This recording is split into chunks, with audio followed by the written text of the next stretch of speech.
Hello, Tree Ferns, Dicksonia Antarctica, and this is the same type of plant which I've recently seen Monty Don relocate on Gardener's World. And I can always tell when a plant like this has been on television because it results in several questions. I've done a couple of videos on tree ferns. The first one, a complete guide to tree ferns. I went away and did a lot of research and put it all together in one video, and I'll put the link to that video above this one somewhere around here. I've also done another video covering winter protection and the steps and the processes I take to protect my collection of tree ferns in the winter time, and I'll put the link to that video up here as well. But because I get quite a few questions after one of these has appeared on television, I thought I'd do a little video called Questions and Answers. And I've just taken delivery of this over 7-foot tree fern. So whilst I'm answering the questions I get commonly asked, I'll also talk about some of the anatomy of the tree fern and what you can expect when you have one of these delivered. I have a collection of 7 tree ferns now, and I think there should be a public health warning with these plants because they're very addictive. Once you bought one, it's difficult to stop buying them. And these two came from the Palm Tree Company. That one is a very recent addition. I've had it about a week. This one I think we've had for just over 2 months. And at the back here, waiting in the wings, there are 5 other tree ferns, ranging from quite a small one of about 1 foot tall up to this one here behind me, which is approximately 4 feet tall. And all these tree ferns are about to be planted into the ground around a small circular patio here in this shady area at the rear of the cottage. And the first question, which I've been asked several times, is how much do they cost? Well, there has been tree fern inflation in my experience in recent years, because a couple of years ago you could probably get one of these for about £35–40 a foot. I've had to pay £60 a foot for this one. You know, some people say that they are more expensive if they've got an unusual shape or curve, but the one here behind me was also a similar amount. So I reckon at the moment you're talking about £60 per foot. This one here was over £400, so they're not inexpensive plants. That's why I always protect mine at the winter. And when you buy one of these from the Palm Tree Company, they arrive in a box Luton van, and a man brings them round the back on a sack truck or a pallet truck, and they're brought and they're put on the floor, and you'll notice straight away that actually they look like a big log. And when these are harvested in places like New Zealand or Australia or Tasmania, they're actually just cut off at the base with a chainsaw. And that leads me to another common question. Does it have to be planted in the ground? And the answer is actually no, it doesn't have to be planted in the ground. But if you do plant it in the ground, it will produce roots. But those roots are not about feeding the plant, they're really just for stability. Because between the root and the top of the plant, there's quite a lot of dead matter. Which leads me to the next question. How do you feed a tree fern? Well, you feed it by putting the food into the crown at the top. And I use liquid seaweed food. And I mix it up once a week, water it into the top of the crown.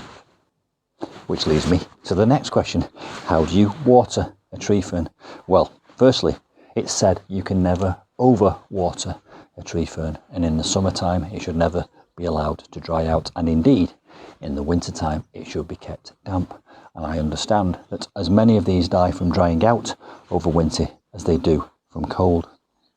And when you think about the native climate of these plants, which is under the tree canopy in very damp conditions, it's really easy to understand why you've got to keep them wet. So water them into the top in the crown, and also water the whole trunk, because by watering the trunk it will absorb water and increase the average humidity around the plant. And so if you do winter protect your tree ferns, as I do, by wrapping them in insulation, in my opinion, you should also leave the top slightly open to allow moisture to get in, because you don't want that to dry out in the winter. But similarly, in the winter, you don't want it to be wet through, because if it freezes when it's wet through, you might just kill it. Talking of killing tree ferns, that's another question I've been asked several times. Is my tree fern dead? The answer to your question, is it dead, is I don't really know. It might be, but this tree fern over here right at the back showed absolutely no signs of any life for nearly 2 years, and I was getting quite worried about it. And then suddenly this year it sprung back into life. So if you think that your tree fern is dead, be patient, keep it wet, and hopefully, like that one at the back, it might just spring back into life. And that has now produced 7 or 8 lovely new juvenile fronds. And I think what's going to happen next is, as this gets stronger and stronger, the fronds will grow bigger and stronger, like that one there, which came recently from the palm tree company. Talking of fronds, another question I get asked quite regularly is, should I prune it? Well, my answer to that is, if you think about this in the wild, it wouldn't get pruned in the wild. The fronds eventually would die and go past their usefulness, but they would then just droop down. And actually, my opinion is, by drooping down, they do protect the trunk and also keep it moist and humid. So in nature, in the wild as it were, they don't get pruned. Eventually the fronds just die, droop down and drop off of their own accord. But I do prune them because of the aesthetic look, but that's the only reason, to keep it nice and tight as a straight trunk. But I have been asked several times, if you prune it, does it cause the crown to close up? And I know that many people do hold the strong opinion that pruning it too much at the top will cause the crown to close up. Which leads me to another question, which is, what do I do if I've got a closed crown? Well, all is not lost, because a couple of mine, when I bought them, had quite tight closed crowns. You virtually couldn't see down inside. And one of my tree ferns, when I bought it, you could feel down inside about 5 or 6 inches before you got to the bottom of the hole where the new rhizome should be growing. You might be forgiven for thinking that that deep crown might prohibit it from putting out new fronds at the top. But nevertheless, by keeping it lovely and moist, it has managed to put up nearly a dozen new fronds. And I'm talking about this one here with a slight curve on it. So my advice and my belief and my opinion is that if you've got anything that looks like a closed crown for whatever reason, just keep it nice and moist and soaked. And eventually the new fronds will have enough strength to push that decaying dead matter at the top open, which is what has happened as I've described here. Now, I mentioned that that one has got a curve on it. Another question I've been asked is, are curved tree ferns more expensive?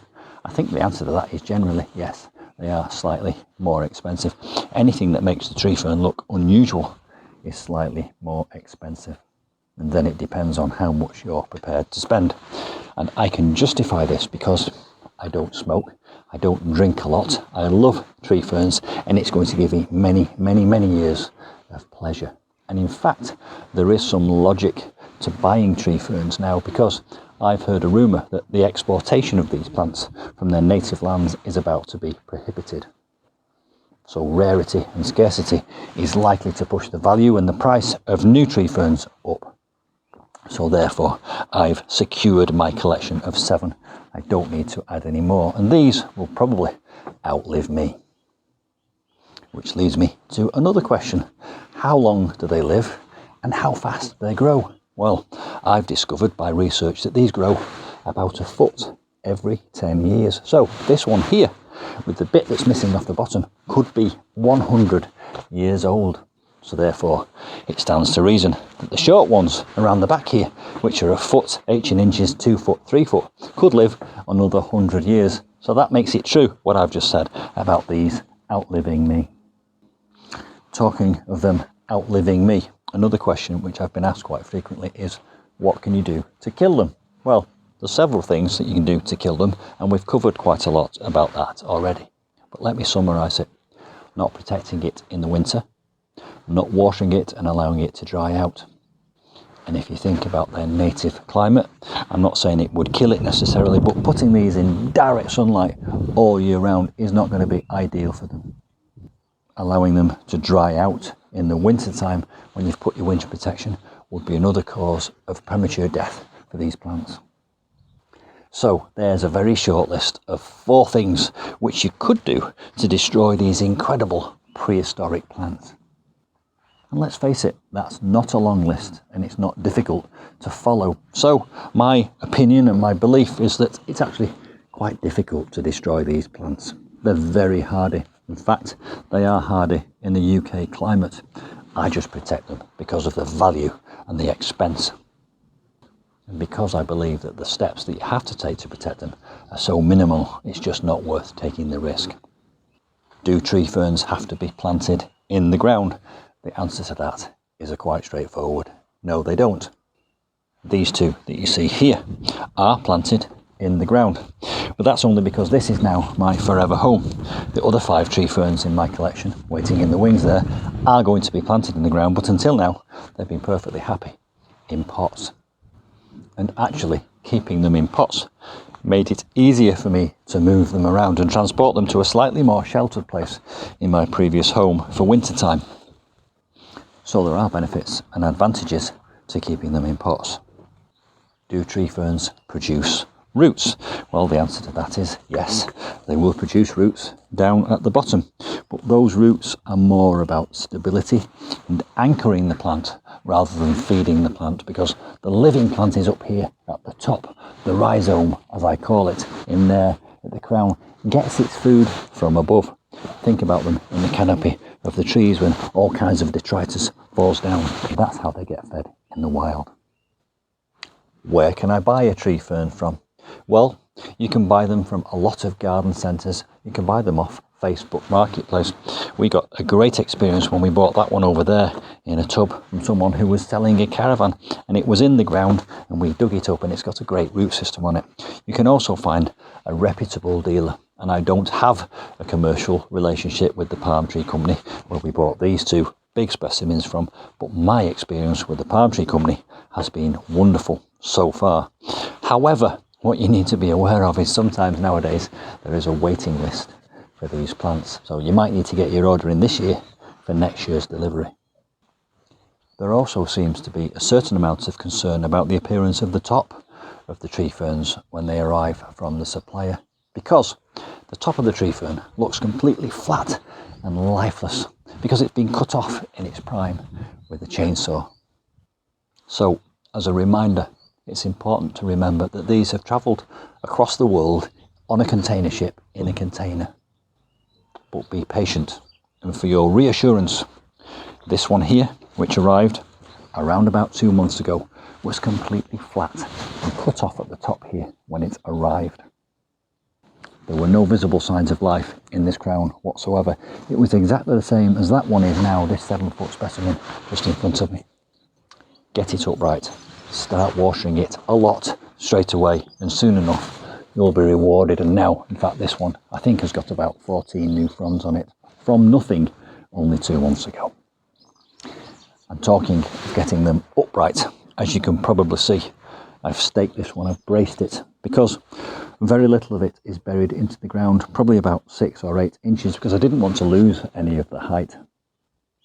So I've braced it against a piece of wood and I've tied some natural jute rope around it. And indeed, I've done exactly the same thing with this one here, but I've done it quite cleverly. I've hidden the stake behind the tree fern so that you can't see it. And this one is going to act as a gatekeeper, an entrance to this lovely shaded fern garden at the rear of the cottage. And pretty soon, I have no doubt that there will be a big canopy, an umbrella of tree fern fronds coming out from the top of that, covering this whole space. And in another video in the very near future, you'll see me add to the underplanting with lots of hostas and lilies and mind your own business to make this area a lovely, lush, green, sheltered zone. So there you are, tree ferns, questions and answers. I hope you found that helpful and useful and informative. If you've got any other questions that I've not answered, please do put them in the description box below this video. And if I don't know the answer, I'll go away and do some research and find out for you. Please do like this video if you've enjoyed it, and of course do subscribe to my channel if you haven't already done so. And if you haven't got any specific questions per se, I would love to hear from you. Do comment in the comments box below these videos. Have you got any tree ferns? What's your experience of them? What hints, tips and advice would you give to anyone who's considering buying one of these. And I'll see you soon.